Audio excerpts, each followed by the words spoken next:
पूर्णिमा तिथि पूर्णत्व की तिथि मानी जाती है। इस तिथि को चंद्रमा संपूर्ण होता है। इस तिथि पर दान करना और स्नान करना बहुत ही फलदायी माना जाता है। पूर्णिमा पर सत्यनारायण भगवान की कथा सुनने का भी विशेष महत्व है। कलयुग में इस व्रत कथा को सुनना बहुत प्रभावशाली माना जाता है। इस कथा को सुनने मात्र से हजारों सालों तक किए गए यज्ञ के बराबर फल मिलता है। सत्य ही नारायण है और नारायण ही सत्य है। सत्य को साक्षात भगवान मानकर सत्य व्रत को जीवन में उतारना ही सत्यनारायण की कथा का मूल उद्देश्य है। सत्यनारायण की कथा के माध्यम से मनुष्य सत्य व्रत ग्रहण करके वास्तविक सुख समृद्धि का अधिकारी बन सकता है। सनातन धर्म से जुड़ा शायद ही कोई ऐसा व्यक्ति होगा जिसने श्री सत्यनारायण कथा का नाम न सुना हो।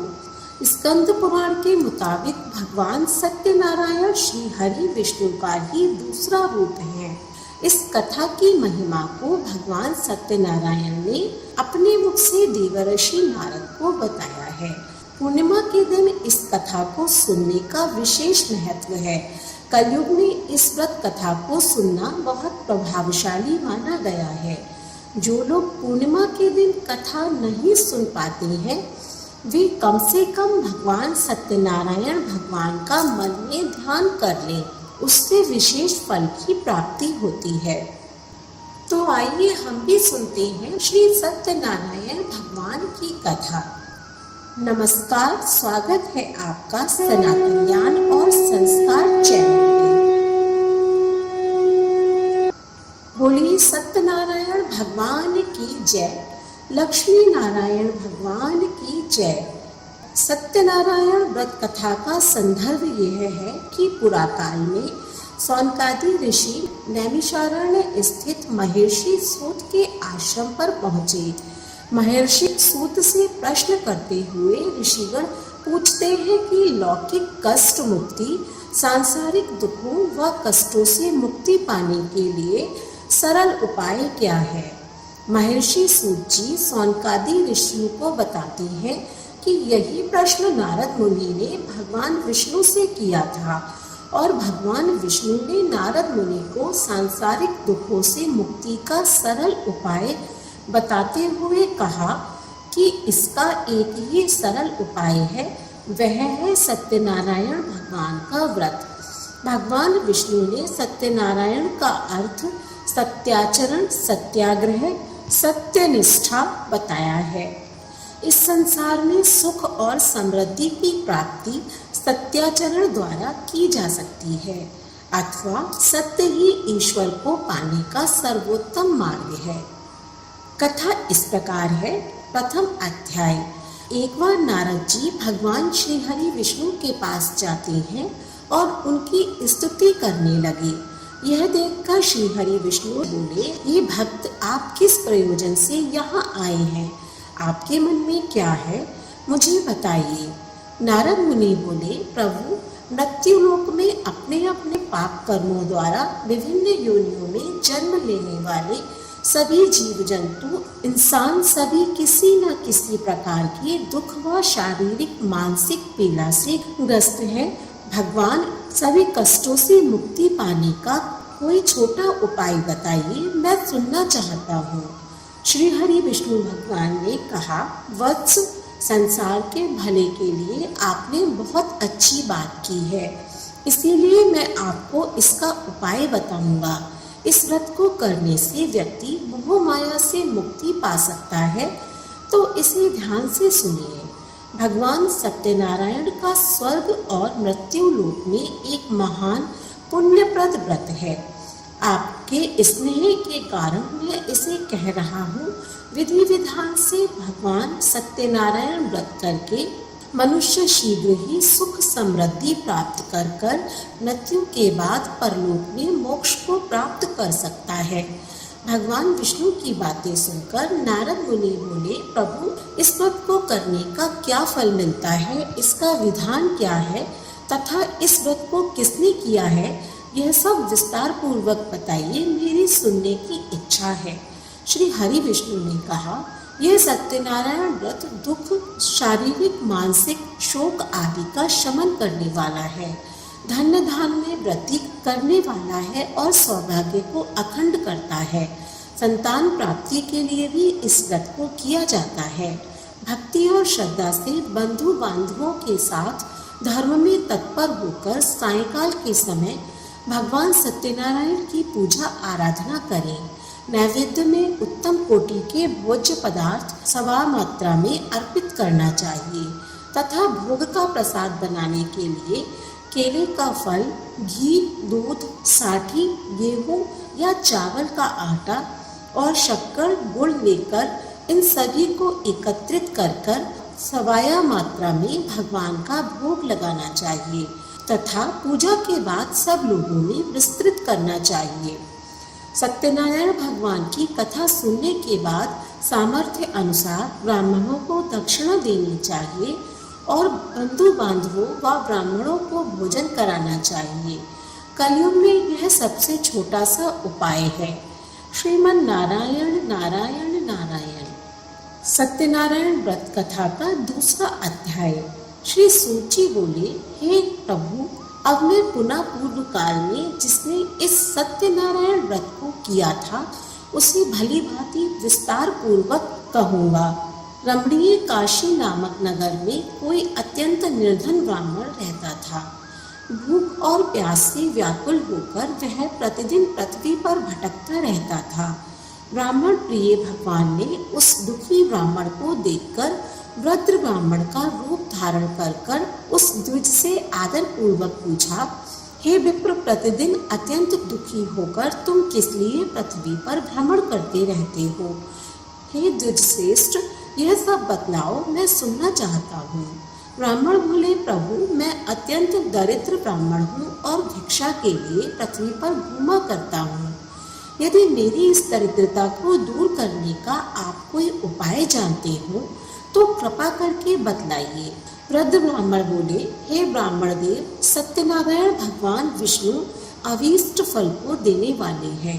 हे विप्र, तुम उनका उत्तम व्रत करो जिसे करने से मनुष्य सभी दुखों से मुक्त हो जाता है। व्रत के विधान को भी ब्राह्मण से यत्न पूर्वक कहकर वृद्ध ब्राह्मण रूपधारी भगवान विष्णु वहीं पर अंतर्ध्यान हो गए। वृद्ध ब्राह्मण ने जैसा कहा है उस व्रत को अच्छी प्रकार से वैसे ही करूँगा, यह सोचते हुए उस ब्राह्मण को रात में नींद नहीं आई। अगले दिन प्रातःकाल उठकर सत्यनारायण का व्रत करूँगा ऐसा संकल्प कर वह ब्राह्मण भिक्षा के लिए चल पड़ा। उस दिन ब्राह्मण को भिक्षा में बहुत सा धन प्राप्त हुआ। उसी धन से उसने बंधु बांधवों के साथ भगवान सत्यनारायण का व्रत किया। इस व्रत के प्रभाव से वह श्रेष्ठ ब्राह्मण सभी दुखों से मुक्त होकर समस्त संपत्तियों से संपन्न हो गया। उस दिन से लेकर प्रत्येक महीने उसने यह व्रत किया। इस प्रकार भगवान सत्यनारायण के इस व्रत को करने पर वह श्रेष्ठ ब्राह्मण सभी पापों से मुक्त हो गया और उसने दुर्लभ मोक्ष पद को प्राप्त किया। हे विप्र, पृथ्वी पर जब भी कोई मनुष्य श्री सत्यनारायण का व्रत करेगा उसी समय उसके समस्त दुख नष्ट हो जाएंगे। हे ब्राह्मणों, इस प्रकार भगवान नारायण ने महात्मा नारद जी से जो कुछ कहा मैंने वह सब आप लोगों से कह दिया। आगे सब और क्या कहूँ? हे मुनि, इस पृथ्वी पर उस ब्राह्मण से सुने हुए इस व्रत को किसने किया? हम सब वह सुनना चाहते हैं। उस व्रत पर हमारी श्रद्धा हो रही है। श्री सूत जी बोले, मुनियों, पृथ्वी पर जिसने यह व्रत किया उसे आप लोग सुने। एक बार वह द्विज श्रेष्ठ अपनी धन संपत्ति के अनुसार बंधु बांधवों तथा परिवारजनों के साथ व्रत करने के लिए तत्पर हुआ। उसी बीच एक लकड़हारा वहां आया और लकड़ी बाहर रखकर उस ब्राह्मण के घर गया। प्यास से व्याकुल वह उस ब्राह्मण को व्रत करता हुआ देखकर प्रणाम करके उससे बोला, प्रभु, आप ये क्या कर रहे हैं? इसके करने से किस फल की प्राप्ति होती है? विस्तार पूर्वक मुझसे कहिए। विप्र ने कहा, यह सत्यनारायण भगवान का व्रत है जो सभी मनोरथों को प्रदान करने वाला है। उसी के प्रभाव से मुझे यह सब महान धन्य धान आदि प्राप्त हुआ है। जल पीकर तथा प्रसाद ग्रहण कर वह नगर को चल दिया। सत्यनारायण देव के लिए मन में ऐसा सोचने लगा कि आज लकड़ी बेचने से जो धन प्राप्त होगा उसी धन से भगवान सत्यनारायण भगवान का श्रेष्ठ व्रत करूंगा। इस प्रकार मन से चिंतन करता हुआ लकड़ियों को मस्तक पर रखकर उस सुंदर नगर में गया जहाँ धन संपन्न लोग रहते थे। उस दिन उसने लकड़ियों का दुगना मूल्य प्राप्त किया। इसके बाद प्रसन्न हृदय होकर वह पके हुए केले का फल, शक्कर, घी, दूध और गेहूं का चूर्ण सवाया मात्रा में लेकर अपने घर आया। तत्पश्चात उसने अपने बांधवों को बुलाकर विधि विधान से भगवान श्री सत्यनारायण का व्रत किया। उस व्रत के प्रभाव से वह धन, पुत्र आदि से संपन्न हो गया और इस लोक में अनेक सुखों को भोगकर अंत में सत्यपुर अर्थात वैकुंठ धाम को चला गया। बोलो सत्यनारायण भगवान की जय। तीसरा अध्याय। श्री सूत जी बोले, श्रेष्ठ मुनियों, अब मैं पुनः आगे की कथा कहूँगा, आप लोग सुनिए। प्राचीन काल में उल्कामुख नाम का एक राजा था। वह जितेंद्रिय, सत्यवादी तथा अत्यधिक बुद्धिमान था।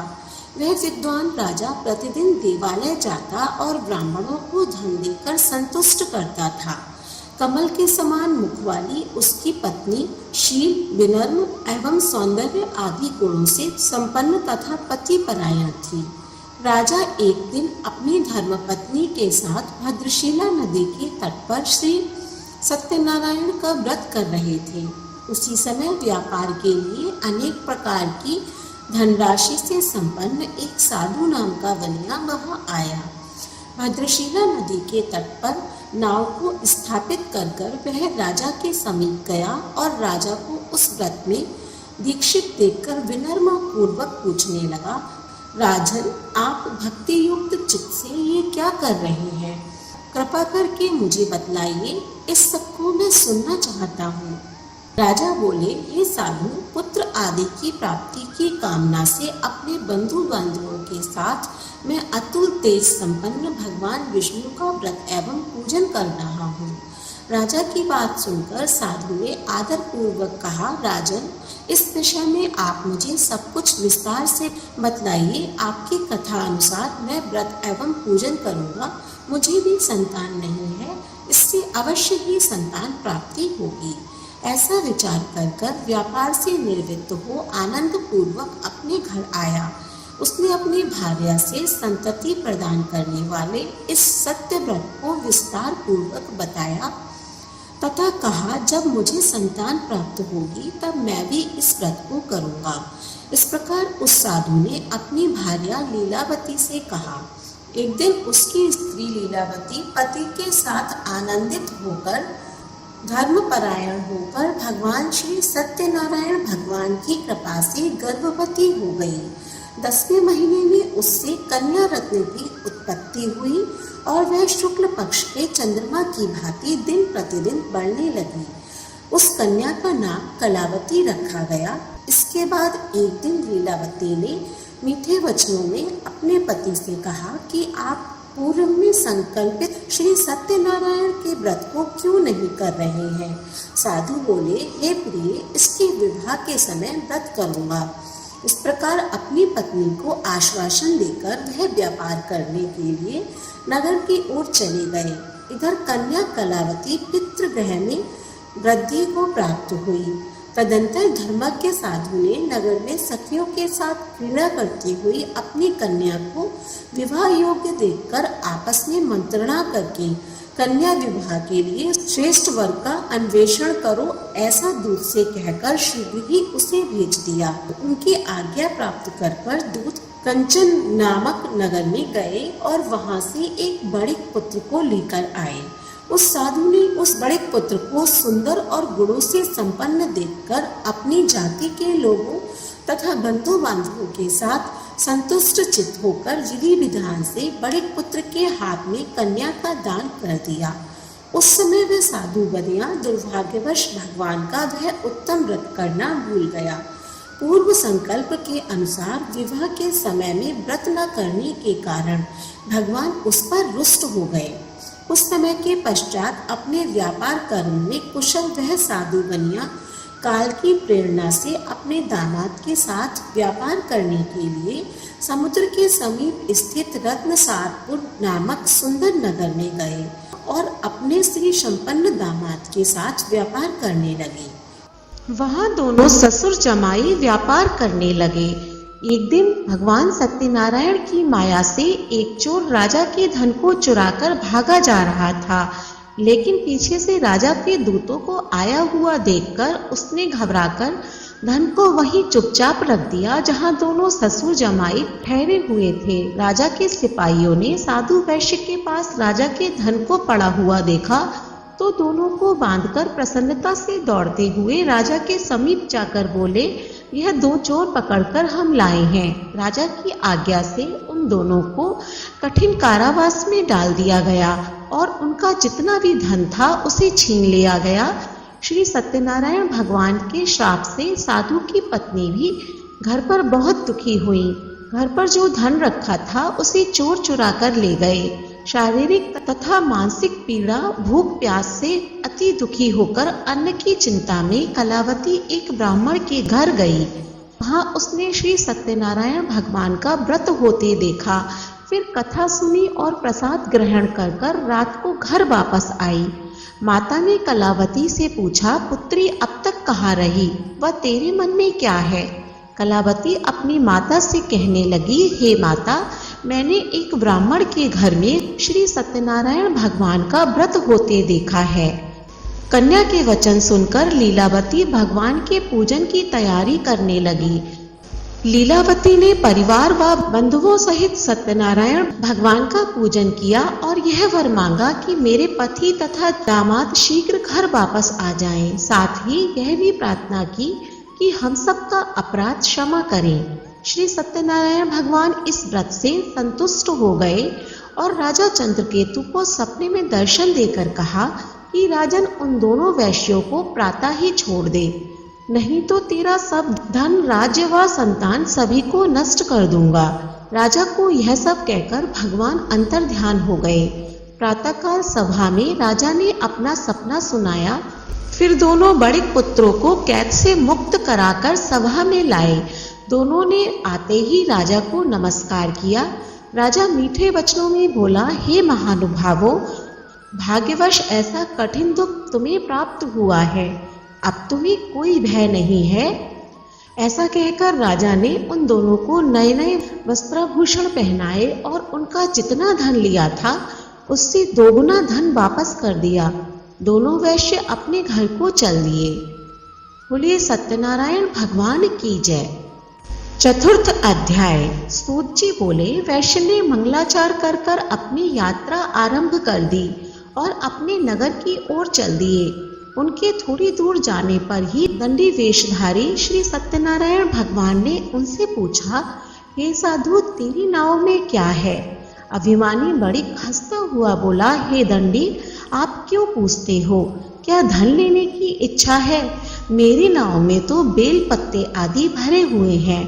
वैश्य के कठोर वचनों को सुनकर भगवान बोले, तुम्हारा वचन सत्य हो। दंडी ऐसे वचन कहकर वहां से दूर चले गए और कुछ दूर जाकर समुद्र के किनारे बैठ गए। दंडी के जाने पर वैश्य ने नित्य क्रिया करने के पश्चात नाव को ऊंची उठी हुई देखा और नाव में बेल पत्ते आदि देखकर मूर्छित होकर जमीन पे गिर पड़ा। फिर मूर्छा खुलने पर अत्यंत शोकाकुल होकर रोने लगा। तब उसका दामाद बोला कि आप शोक न करें, यह दंडी का श्राप है, अतः हमें उनकी शरण में चलना चाहिए, तभी हमारी मनोकामनाएं पूर्ण होंगी। दामाद की बात सुनकर वह दंडी के पास पहुंचा और अत्यंत भक्ति भाव से नमस्कार कर बोला कि मैंने जो आपसे असत्य वचन कहे थे उसके लिए मुझे क्षमा करें। ऐसा कहकर महान शोकाकुल होकर रोने लगा। तब दंडी भगवान बोले, हे बड़े पुत्र, मेरी आज्ञा से तुझे बारंबार दुख प्राप्त हुआ है। तू मेरी पूजा से विमुख हुआ है, तब वह बड़िक बोला कि भगवान आपकी माया से मोहित ब्रह्मा आदि भी आपके रूप को नहीं जान सकते, तब मैं अज्ञानी कैसे जान सकता हूँ। आप प्रसन्न हो जाइए, मैं सामर्थ्य के अनुसार आपकी पूजा करूँगा। मेरी रक्षा करो और पहले के समान नौका में धन भर दो। साधु वैश्य के भक्ति पूर्वक वचन सुनकर भगवान प्रसन्न हो गए और इच्छा अनुसार वर देकर अंतर्ध्यान हो गए। ससुर जमाई जब नाव पर आए तो नाव धन से भरी हुई थी। फिर वहीं अपने अन्य साथियों के साथ सत्यनारायण भगवान का पूजन कर अपने नगर को चल दिए। जब नगर के नजदीक पहुंचे तो दूत को घर पर खबर करने के लिए भेज दिया। दूत साधु की पत्नी को प्रणाम कर बोला, मालिक अपने दामाद सहित नगर के निकट आ गए हैं। दूत की बात सुनकर साधु की पत्नी लीलावती ने बड़े हर्ष के साथ सत्यनारायण भगवान का पूजन किया और अपनी पुत्री कलावती से कहा कि मैं अपने पति के दर्शन को जाती हूँ, तो कार्य पूर्ण कर शीघ्र आ जाना। माता के ऐसे वचन सुनकर कलावती प्रसाद छोड़कर अपने पति के पास चली गई। प्रसाद की अवज्ञा के कारण श्री सत्यनारायण भगवान ने रुष्ट होकर नाव सहित उसके पति को पानी में डुबो दिया।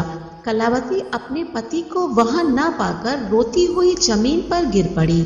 नौका को डूबा हुआ देखकर तथा कन्या को रोती हुई देखकर साधु दुखित होकर बोला, हे भगवान, मुझसे या मेरे परिवार से जो कोई भी भूल हुई है उसे क्षमा करें। साधु के दीन वचन सुनकर श्री सत्यनारायण भगवान प्रसन्न हो गए और आकाशवाणी हुई, हे साधु, तेरी कन्या मेरे प्रसाद को छोड़कर आई है, इसीलिए इसका पति अदृश्य हुआ है। यदि वह घर जाकर प्रसाद खाकर लौटे तो इसे इसका पति अवश्य मिलेगा। ऐसी आकाशवाणी सुनकर कलावती घर पहुंचकर प्रसाद खाती है और फिर आकर अपने पति के दर्शन करती है। उसके बाद साधु अपने बंधु बांधवों सहित श्री सत्यनारायण भगवान का विधि विधान से पूजन करता है और इस लोक का सुख भोगकर अंत में स्वर्ग लोक को जाता है। बोलिए सत्यनारायण भगवान की जय। 5वां अध्याय। श्री सूत जी बोले, श्रेष्ठ मुनियों, अब इसके बाद मैं दूसरी कथा कहूँगा, आप लोग ध्यान से सुने। अपनी प्रजा का पालन करने में तत्पर तुंगध्वज नामक एक राजा थे। उसने सत्यदेव के प्रसाद का परित्याग करके दुख प्राप्त किया।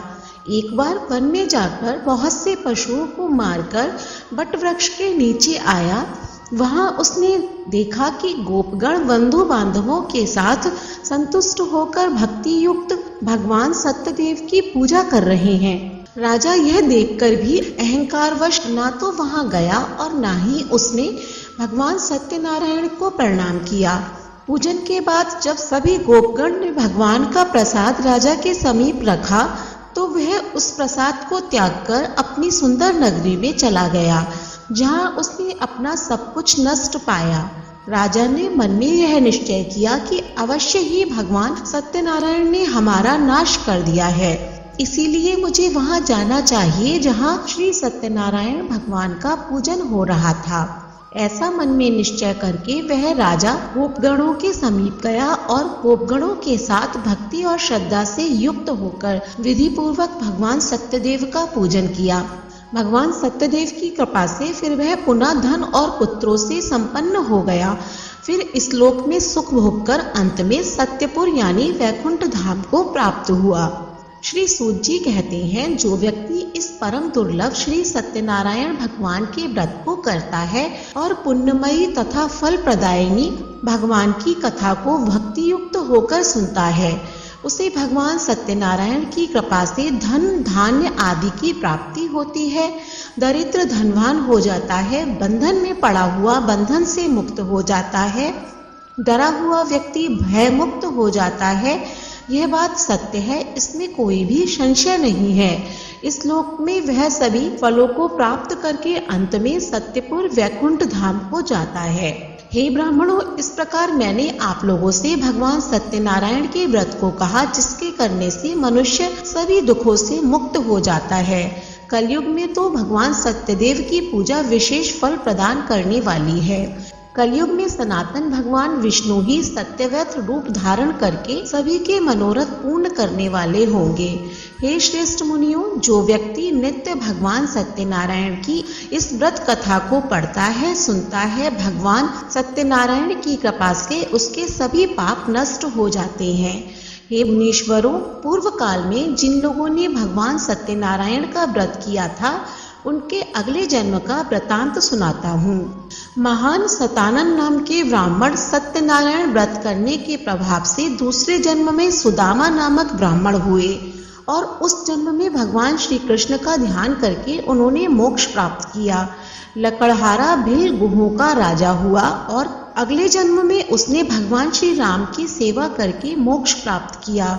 महाराज उल्कामुख दूसरे जन्म में राजा दशरथ हुए, जिन्होंने श्री रंगनाथ जी की पूजा करके अंत में वैकुंठ प्राप्त किया।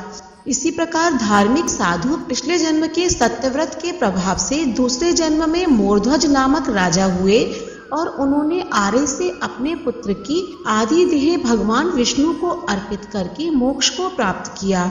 महाराज तुंगध्वज जन्मांतरण में स्वयंभुव मनु हुए और भगवत संबंधी संपूर्ण कार्यों का अनुष्ठान करके वैकुंठ लोक को प्राप्त हुए।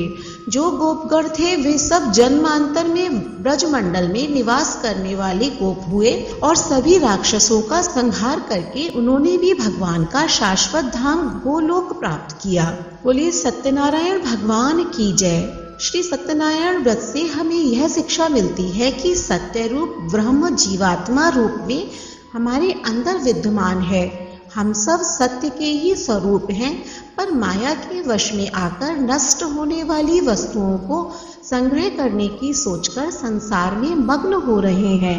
इस अज्ञान को दूर करके सत्य को स्वीकार करना और प्रभु की भक्ति करना ही मानव का धर्म है।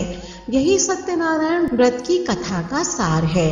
कमेंट बॉक्स में सत्यनारायण भगवान की जय लिखना ना भूलें। वीडियो अच्छी लगी हो तो इसे ज़्यादा से ज़्यादा शेयर करें। ऐसे ही धार्मिक वीडियोस देखने के लिए हमारे चैनल को सब्सक्राइब करें।